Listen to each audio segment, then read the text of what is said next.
I can welcome you. Hi, Dustin. Welcome back from Indiana. I've seen your name before on our webinar series. Hi, Becky. Hello from Pennsylvania, and Jennifer from Virginia. Welcome back, Tammy and Tracy, some of our regulars, and Teresa, welcome from Virginia. It's great to see you here. Today we have a really exciting topic. For me, it's an exciting topic. The big reveal will be in 2 minutes. Hi, Tess from Wisconsin, and Bridget from Joliet. Be sure to, some of you are just directing your chat to all panelists. Need you to put it to all panelists and attendees, and the reason will become clear later on. But welcome, Catherine from Lynchburg, and Kathy from Chicago. And hi, Cheryl. Hi, Emily. We still got a lot of people. I'm sure that like Bridget and Tammy are saying, why? How is she saying hi to all these people? Because I'm only seeing Bridget. I'm only seeing Tracy and Tammy. So be sure that on the chat, it's the second on mine. It's the second option down. It says all panelists and attendees. So it was snowing here earlier, but it didn't stick. Wondering how the weather is. Hi, Kinzetta from Lynchburg, Virginia. Hi, Guy. Guy is joining. That's a little bit interesting. Guy, we see you on camera. Oh, I guess he wants to be part of this. Guy is from Be Strong Families.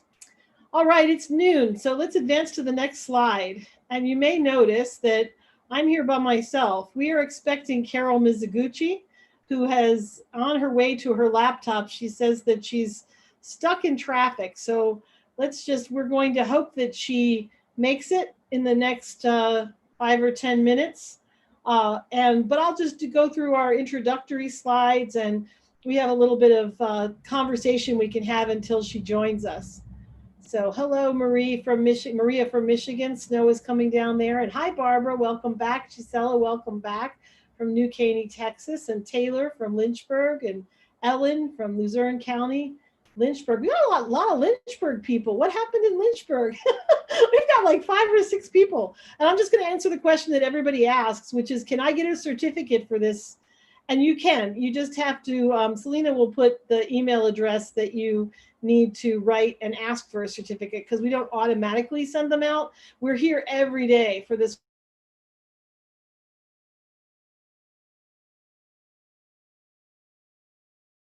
request them. So Selena will put in the chat how to request. And today, Carol Mizuguchi's here for the 3rd time. And the topic, no, please go back, Selena. And the topic is an equity audit. So this is a tool to advance racial equity, diversity, and inclusion in your organization. And we are wondering, we're going to launch our first poll, and we're wondering how many of you were here last week with Carol when she talked about allyship. And then the second question, oh, I thought it was all on the same poll. And then we have another question for you. So if you could answer that question, how many of you were here? Were you here is the question. Were you here for Carol's presentation last week on allyship? If you were, click yes. If you were not, click no.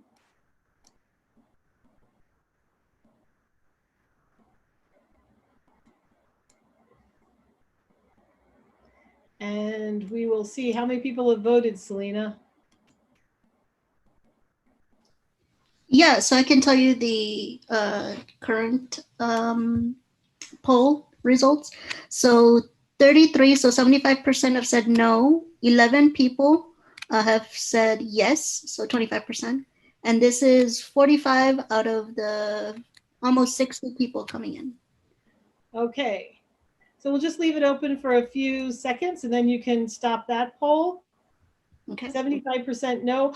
We encourage you to go back and listen to it. It's awesome, or watch it. It's awesome. Very important information. about allyship, because it's very easy to say you're an ally, and Carol like breaks it down and says different kinds of allies, like active allies, passive allies, opposition, and then really talks about how allyship needs to be a recognition of what context you have privilege in and how you use that privilege and how you assume risks of other people. So who are marginalized, and that allyship is a way of life. It's not just an identification. And then she gave a number of, oh, it's just really great information. So we encourage you all to watch that. And we're going to ask the second question now. You can, the results of that poll, Selena? Yeah, so the results were 38 said no, 11 still voted yes, and this was 49 out of 62 votes. I'll be sending the other poll now. Jack, you are totally welcome. Everybody is welcome all the time. You don't have to be invited. You can just come. Everybody, these are public webinars. So the next question we have for you is, does the organization you work for have a public, explicit anti-racist policy or stance? Policy should be singular, but I'm going to give Carol this information. So 75% new people, 25% were here last week.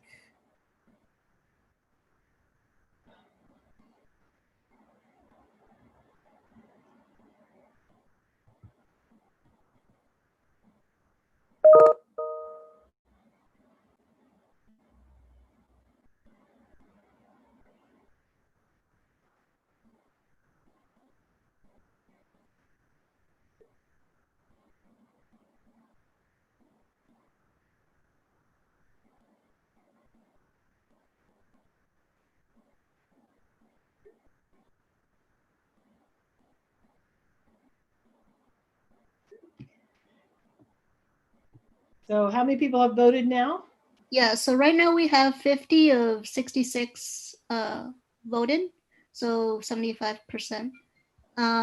33 people have said yes, 17 have said no. Percentage-wise, 66% have said yes, 34% have said no.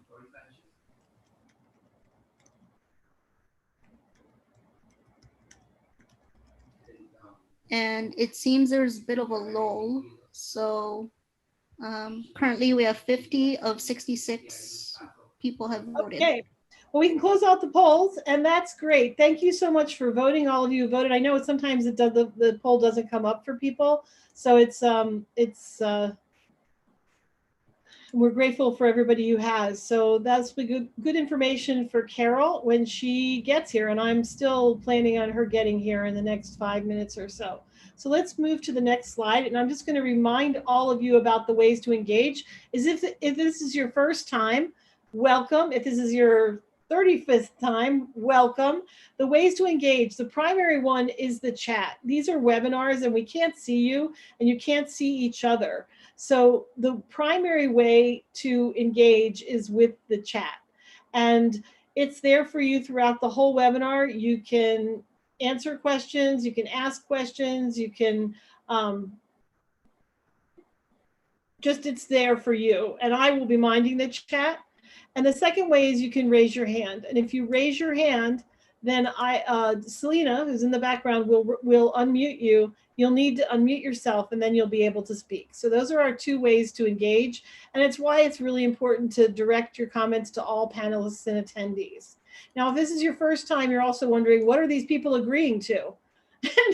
and this is what they're agreeing to. Whenever Be Strong Families does anything, we have agreements, and that's in a recognition that we co-create this safe space together for each of us to learn and be able to be vulnerable and to grow. And especially when we have, kind of topics that may be challenging for people, it's really important to just treat each other with respect and be here now and speak from your own experience. So if you agree to these agreements, then if you could type I agree in the chat, that would be helpful. And then we will move to the next slide,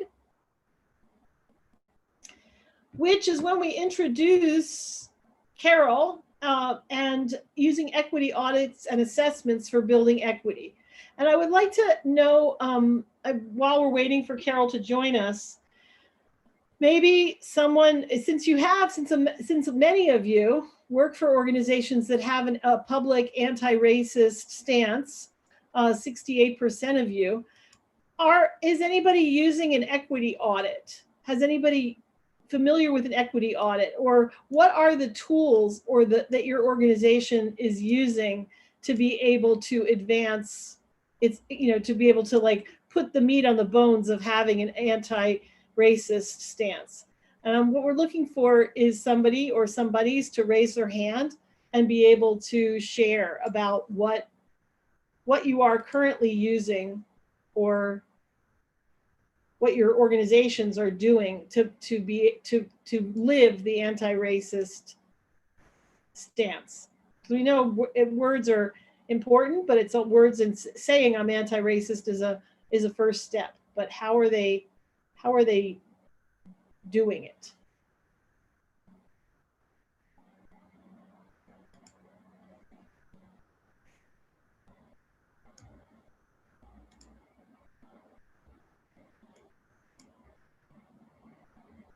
Looking for one of you to share.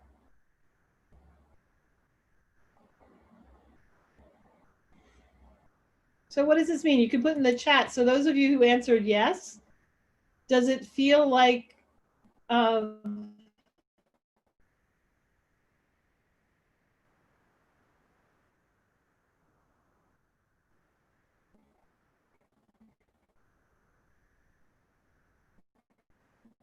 are you seeing that being embodied? Have anti-racist stance and policies.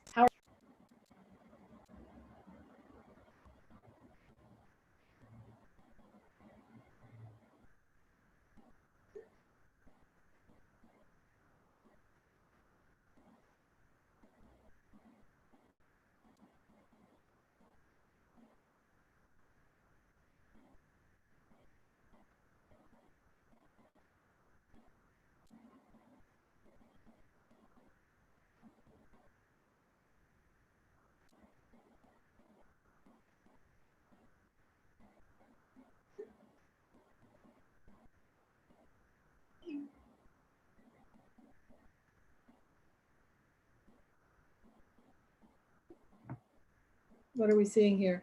You use the Strengthening Families. Brooke says we've used the Strengthening Families assessment tool, which is focused on family engagement and inclusion.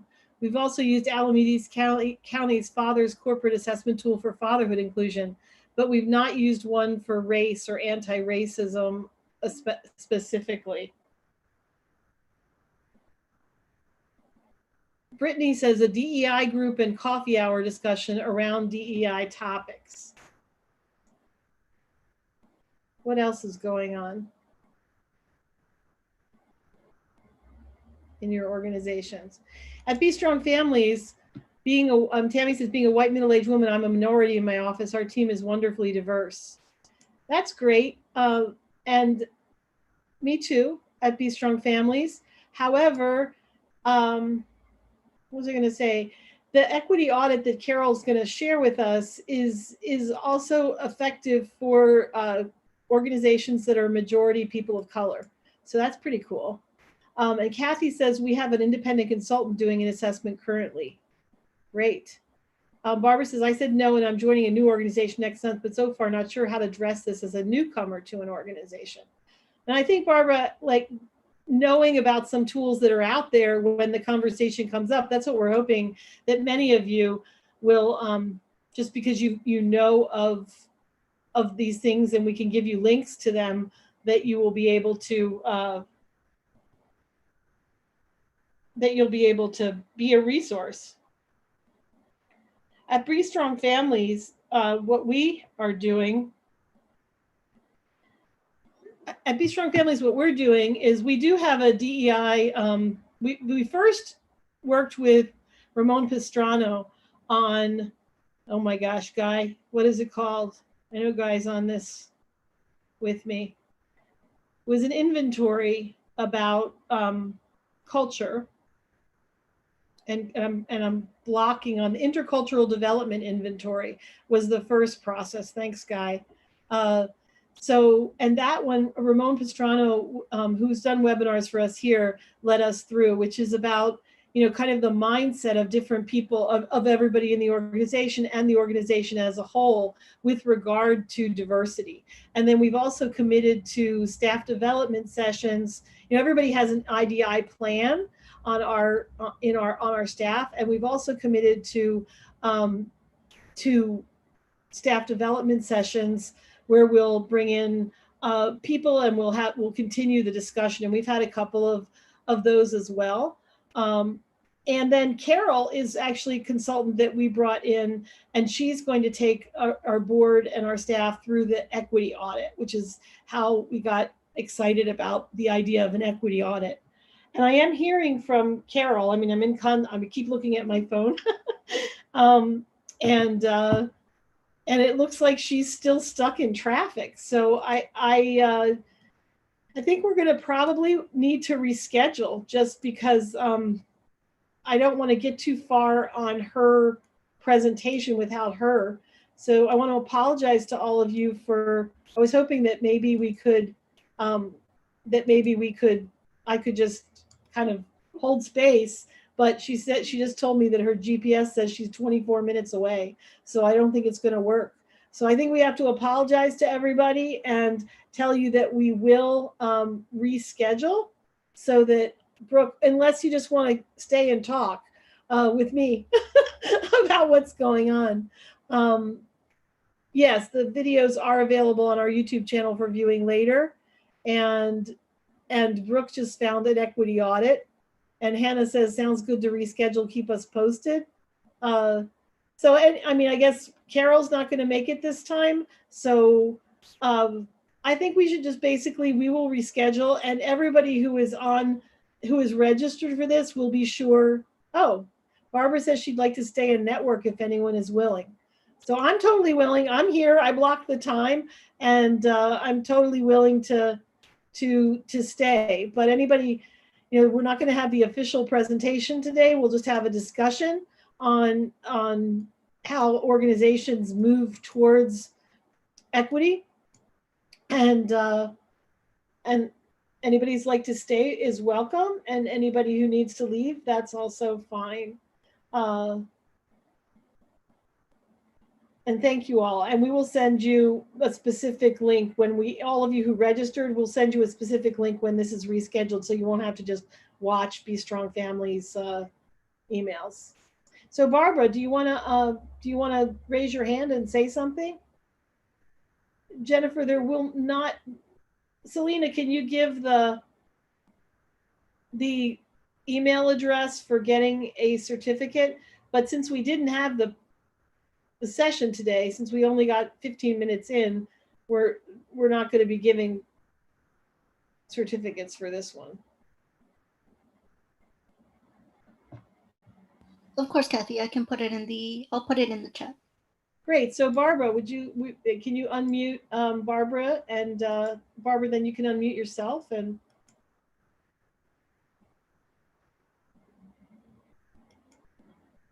talk. Barbara, do you have something to say?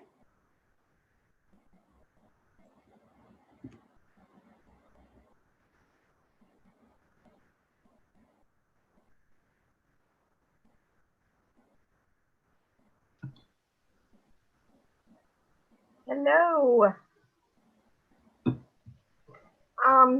I guess the reason I am so interested in this topic is I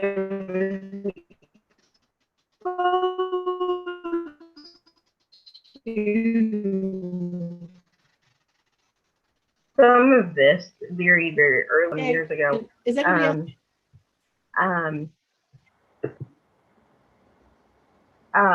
was not able to maintain connection with that organization. And so the process sort of died out.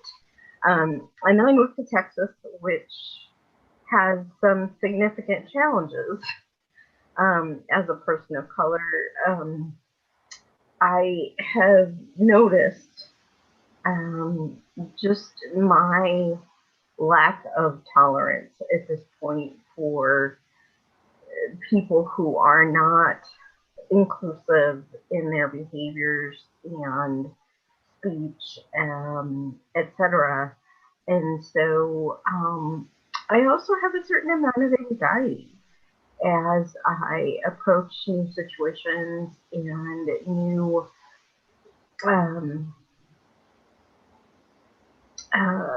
jobs, etc., joining a new community, moving to a new community, about how that's going to come about. And I'm curious how anyone else has sort of dealt with those types of situations. Thanks, Barbara. And when you say about this, what does the this sound like to you? What does it feel like to you? What is the, I mean, I think we need to get to, I guess the ideal. You know? I guess what I've experienced in the last 10 years is significant ignorance and bigotry, and have gone through some really painful experiences, especially in June, because I lived and worked in the neighborhood where George Floyd died.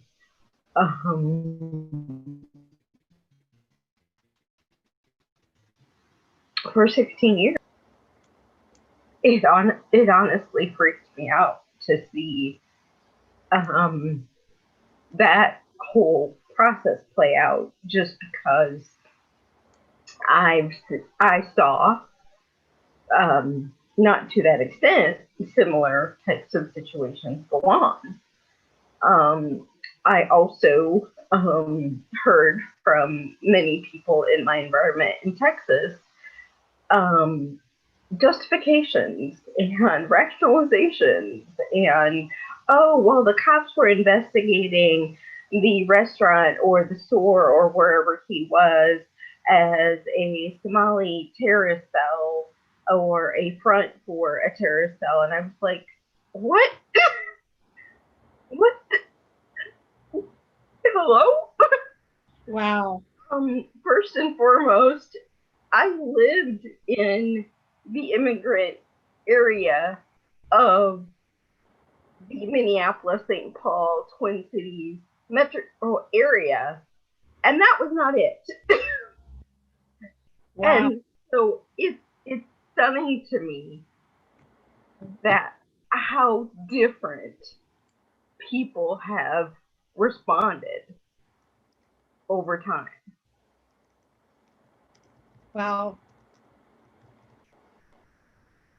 Thank you for sharing that, Barbara. And so I guess the question also is, like, when we're talking about workplaces and we're talking about how workplaces could be places of equity, and then it's we're also talking about just the discussions that happen. I mean, the microaggressions and the racism, the endemic racism and unconscious bias and conscious bias that's part of the workplace that creates an environment that's hostile and that's hurtful. Is that what you're?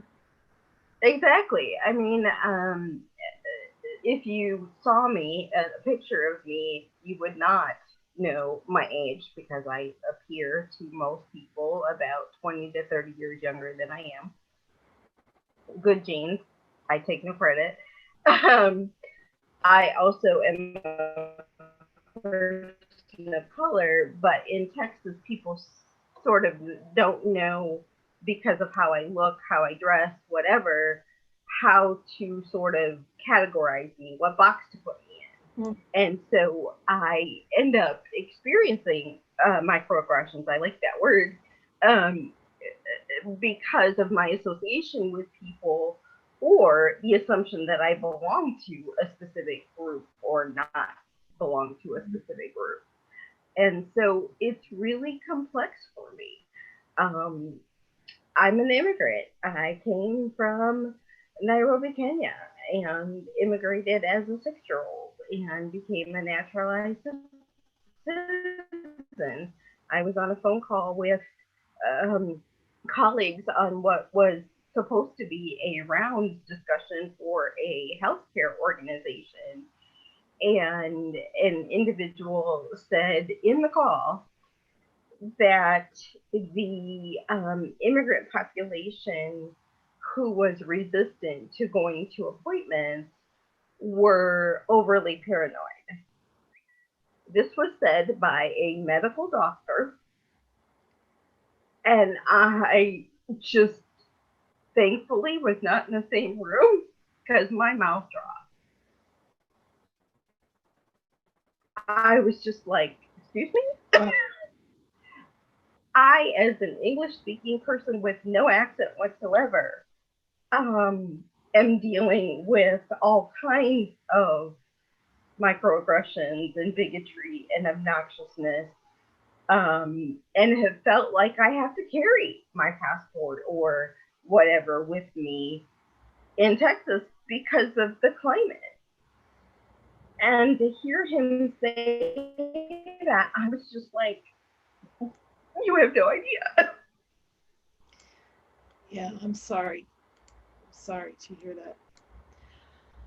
Other people, do we want to, other people want to share their experiences like Barbara or should we check out what Brooke sent us? I've asked Alexandra James, who's usually my partner in having conversations, especially conversations on equity and diversity and inclusion, and is one of the leaders at our organization of the diversity, equity, and inclusion work, to join us. So she's getting off another call and coming on. But for now, I mean, I know that there's a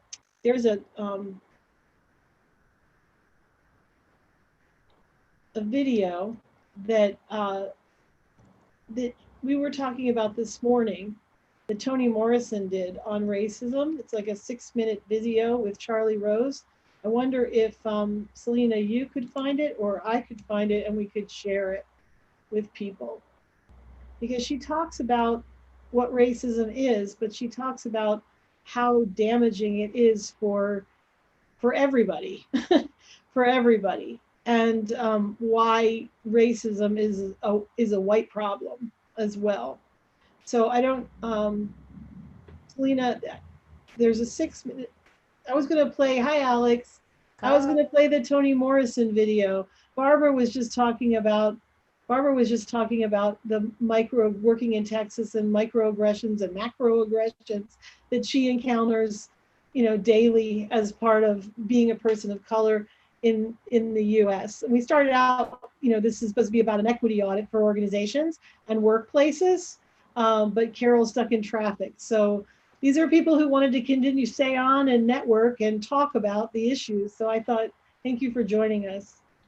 Hi, everyone. I'm glad to join the conversation. I actually wanted to be on, but I was in another meeting. So yeah, I think that would be a good place if we played the Toni Morrison piece. And the micro, Barbara, I totally understand about the microaggressions. I've spent most of my career in county government in Northern Virginia. And so I watched that play out a lot. It's like the subtle, one of the things is like the microaggressions, sometimes it's like the subtle questioning of your intelligence. Yeah, so I'm very familiar with that. It can be rough sometimes. I'm very sorry to interrupt. I found a 60-minute video. Not a 60-minute video. I can get it. Yeah, if you could, because I can't find it on YouTube. Thank you, everybody, for your for your patience with us as we freestyle here with what this is going to be. I mean, it's exciting actually, just to keep the conversation going and keep networking and talking with each other. Something that I came across is Isabel Wilkerson's book on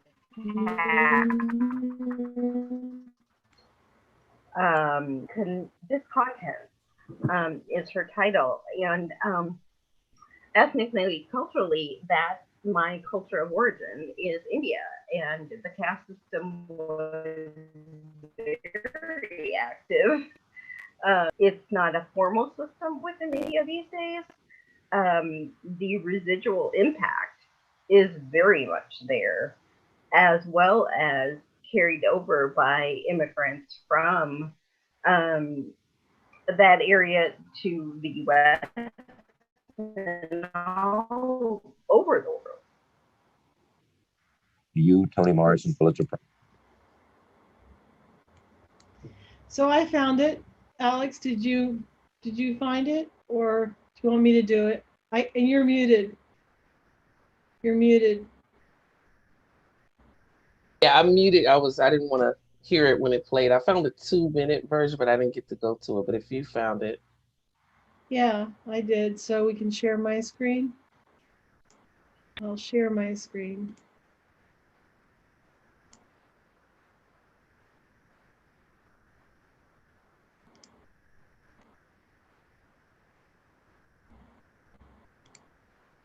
Do you, Toni Morrison, Pulitzer Prize, successful, honored, and etc., still have that encounter? Yes, I do, Charlie, but let me tell you, that's the wrong question. Okay, what's the right question? How do you feel? Not you, Charlie, Right. but don't you understand? People who do this thing, who practice racism, Right. are bereft. There is something distorted about the psyche. It's a huge waste, and it's a corruption and a distortion. It's a profound roots that nobody examines for what it is. It feels crazy. It is crazy. And it has just as much of a deleterious effect on white people and possibly equal as it does black people. I always knew that I had the moral high ground all my life. I always thought those people who said I couldn't come in the drugstore and sit in any place and go in the park. Superior to them I from day did. one. And I knew that they were inferior to me morally. I always thought that. My parents all thought that. You said your father was racist because he always felt like he was He always superior. thought, that's right. He always superior. And that was a form, of defend racism. But if the racist white person, I don't mean the person who is examining his consciousness and so on, doesn't understand that he or she is also a race. It's also constructed. It also has kind of serviceability. But when you take it away, I take your race away. And there you are, strong now. And all of you is what is that? What are you without racism? You ain't good. Are still strong, still smart. You still like yourself. I mean, these are the questions. It's part of it is, yes, victim. It's been for black people. I'm not a victim. I refuse to be one. And the victim is the other person who is morally inferior. That's a serious question. To of course. Racism. If you have to hold, for his or her own self-esteem and definition. If you can only be tall, if somebody's on their knees, then you have a serious problem. And my feeling is white people have a very, very serious problem. And they should start thinking about what they can do about it. Take it out of it.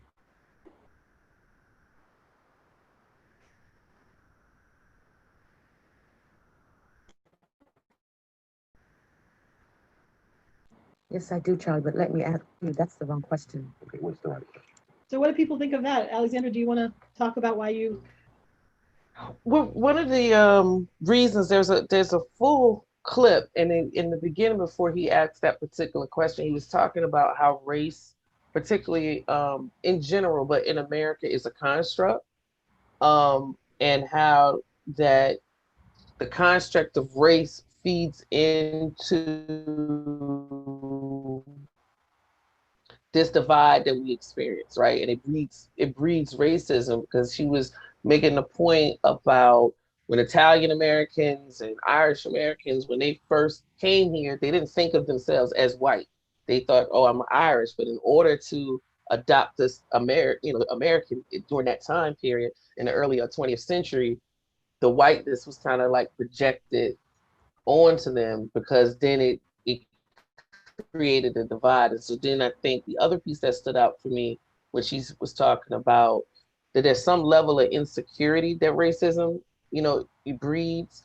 And then the third piece made me think about the allyship, where there's a level where we have to have these conversations, like Kathy and I have these conversations all the time, but there's also another level where, and I think that's what she was saying about the leave me out of it, that it has to be, and I think we see that what's happening now, right? What's happening politically now, and everything that happened, you see white Americans talking to each other and saying, hey, did you understand this? Do you understand that? And of course, like on the continuum, like Carol shared with us last week, some people are like further along, but there's certain conversations, I think, around racism that communities have to have independently of each other. And then there's conversations that we need to have collectively. Like, so even as an African American woman, I think there's some things that we need to do within ourselves, to fix, because none of us, we all have these economically, by the society's brainwashing around race and history not necessarily being taught in its fullness in our public school system. I think, Kathy, you were talking about how some of the stuff that people of some of your families like, hey, did you know this? Did you know this? And you're like, yeah, I know this stuff 20 years ago. But that's a testament into the public school. We don't teach full history. And I wonder how much that could go to kind of dismantling some of this if people knew the real full, not these little sound bites of history. So I'll stop talking right there. Okay, I'd love to hear you talk. Yeah, I was talking about, there's my aunt who is a retired doctor and pediatrician, discovered Heather Cox Richardson, who I think a lot of people are now discovering. She's becoming kind of a phenomenon on the internet. She does a daily podcast, and she also does a daily blog, and she's a history teacher.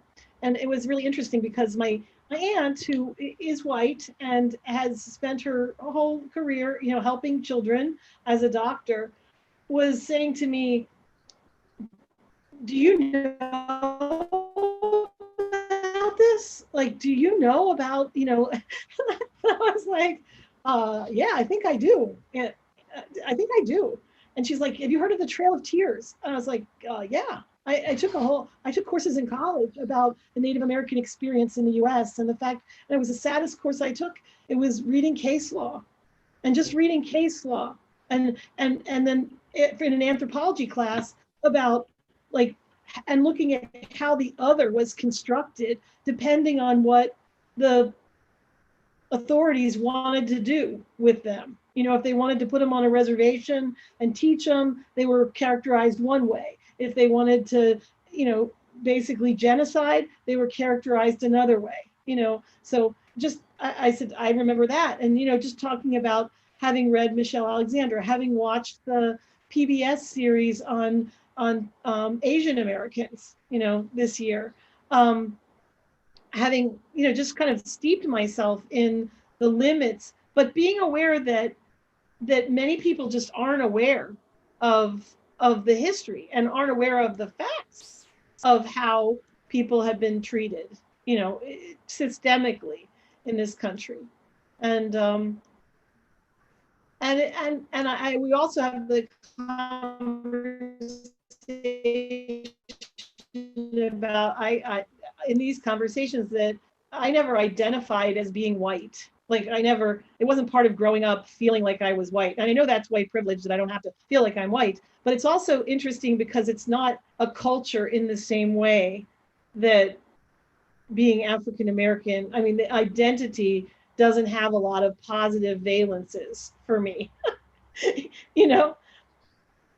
So it's more like if I'm Jewish, or if I'm Italian American, or if I'm German, American, or if I'm, like those things have some identity with them. But I often grew up feeling like I didn't really have a culture. And I know that from the other side I'm part of mainstream culture. And that's not, it's an ignorance to how. Yeah, I identify with that a little bit, right? Because there's this thing of African American culture, but I also identify with the inverse of that, right? Not being able, because of this history, to say I'm from this particular place and I can practice this particular country, And so, like, I've recently, like, Kathy gave me the 23andMe like a year ago, and I did the genetic test, and like the range of my genetics was like, oh my goodness. But it was like 3 different countries. So it's like, where do you begin? But as I started to kind of like process that and have that very similar feeling, like, okay, I have this identity, like the double consciousness of African American, but I can't like go, because even 23andMe just lists the country. I can't be like, I'm specifically this or I'm specifically that. But then as I started processing and thinking about African American culture, and this is where I think the beauty of, if we could get this thing right, the American experiment, the more perfect union, is the flip side of that is I'm able to embrace all of Africa. And so when I have conversations with my friends who are continental Africans, that's like what the whole birthing of the Pan-African movement is. Like, how do you embrace the whole diaspora? And so on the American side, I think from what you were saying, Kathy, there's like this embrace of being able to embrace all cultures. It's a different, that to me, that's what America like can become, if we can like get over all of this, like, and not in a way that's like demeaning, and not the, Kathy knows I despise the like rainbow theory, like we're all in the sea, melt us down, the melting pot theory. That's whatever, because I think that's another form of racism privilege.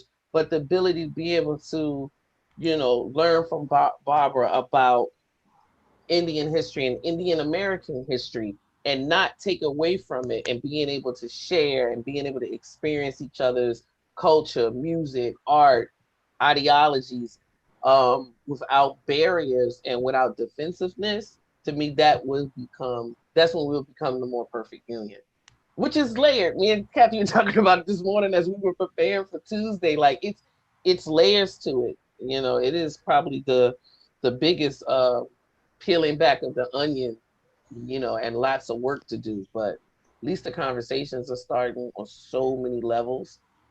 I just want to jump in to talk about an experience I had 28 years ago. The organization I worked for was 2 group homes and a shelter facility, and they chose to close 2 of the group homes and create a 12-bed, basically, shelter facility in Iowa City, Iowa. Okay. And so as they did so, there was lots of changes, reorganization, staffing moving around and whatnot. And there was prior to me coming on board, there was a contention about not enough representation of people of color, specifically African American. And when I received the offer to become a supervisor, I was like, sure, yep, great, awesome. And then some of my African American coworkers became somewhat hostile toward me, and I was like, what? Where did this come from? What happened? What did I miss? And a professor from the university who worked on the weekends kind of sat me down and he goes, do you actually recognize that in this world, you aren't considered a person of color? You aren't considered African, or people look at you very differently, that they sort of the one drop rule, like Obama, he's not black enough, but he's not white either. So, and I was like, really?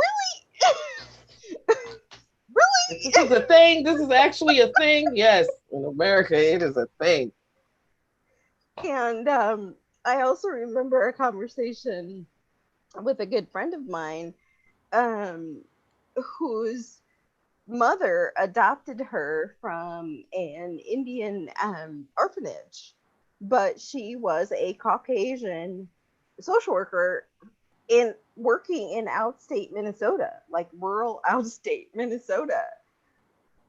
And I remember conversations with her about how just crazy it can be some days just going through life with how people respond.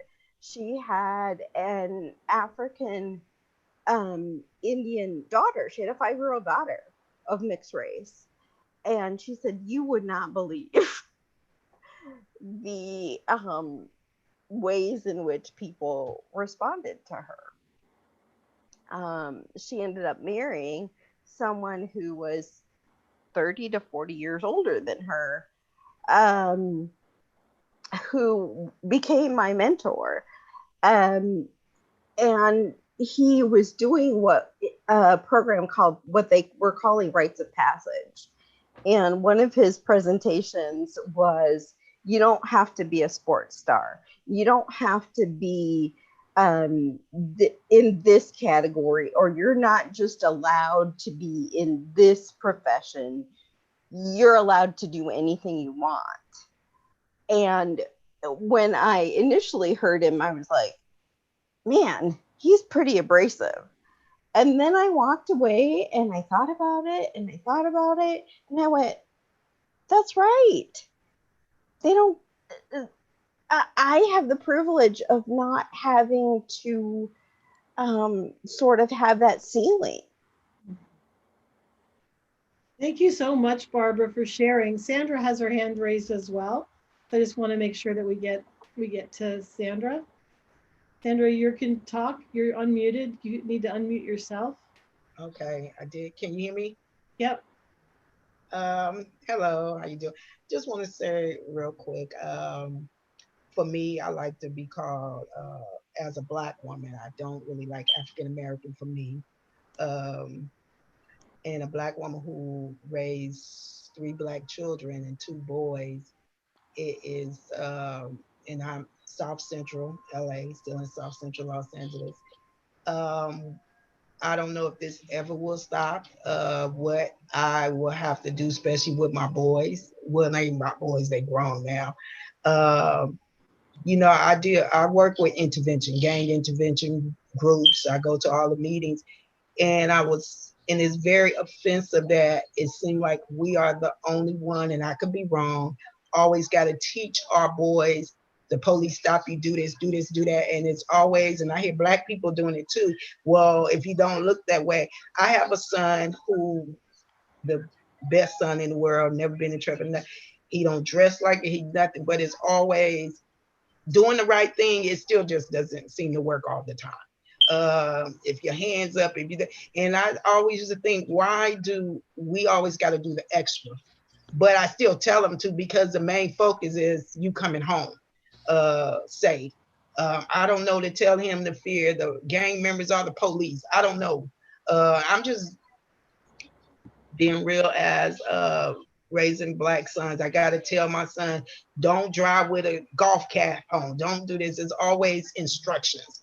I don't know if any other mother from any other race have to do that. And I have to come to the knowledge.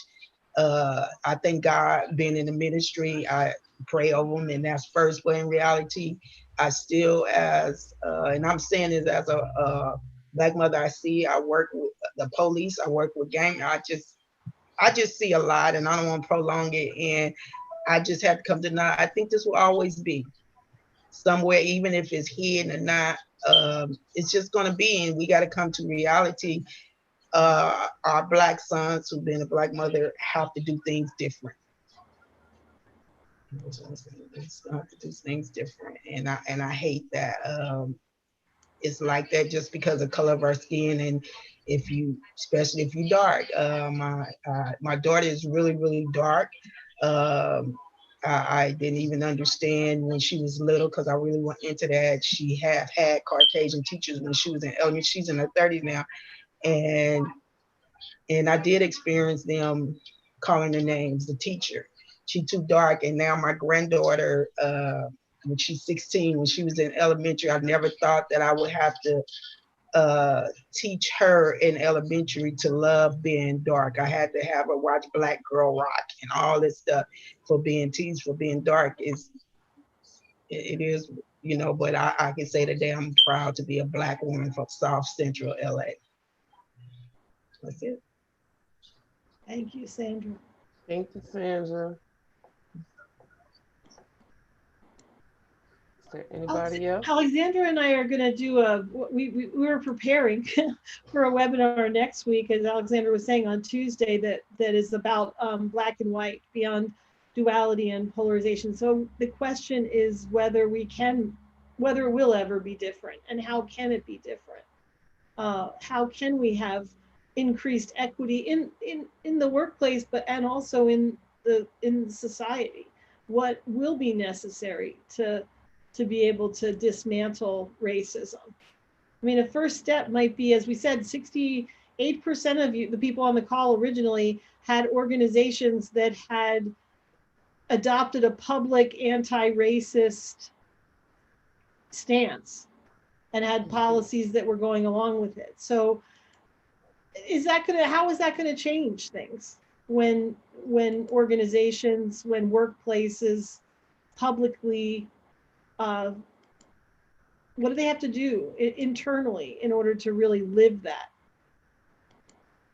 One of the things that I know from Be Strong Families is that I really value is creating a safe enough space where people can actually talk real with each other. Like we have a diverse staff, and over time we've created a place where people can say things that they might only say with their own group in public, with the Be Strong Families family. And it's really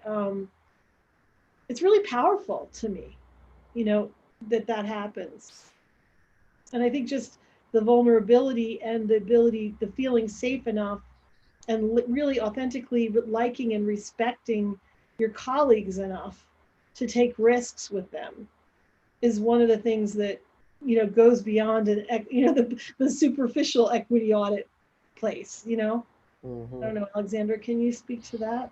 Yeah, I agree. I just want to say, Sandra, I really appreciated what you brought, but that exactly you saying what you say is how we operate and Be Strong. To be able to say that, right? To have the space to talk about it without judgment per se. I mean, people have feelings and reactions.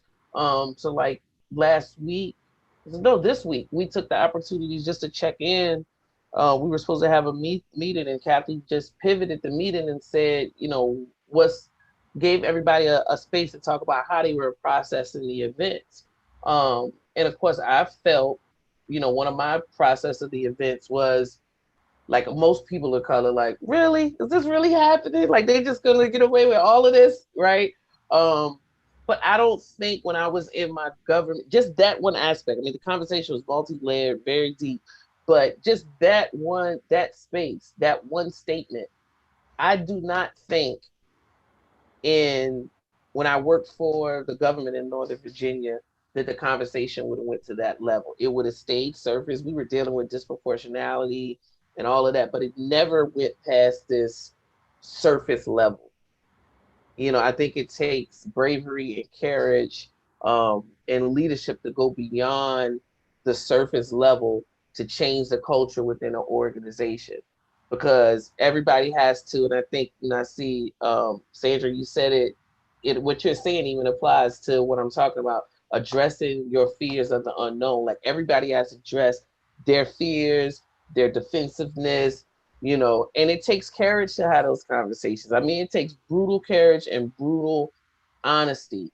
And then sometimes it takes just not saying nothing, right? Like how we teach in the cafe, like just let people say what they say without the need to say something. Because the other thing I think, jumping from the organizational piece, but it reflects back in society, um, is people just want to feel like they're heard, whoever they are. And I think a lot of times people, we don't give each other space to really hear people and to hear everything that they're saying. So, I mean, I think that's one of the ways that we can start changing organizational culture. And I'm a big fan of the individual to the collective, to the collective to the individual, something Kathy and I were talking about.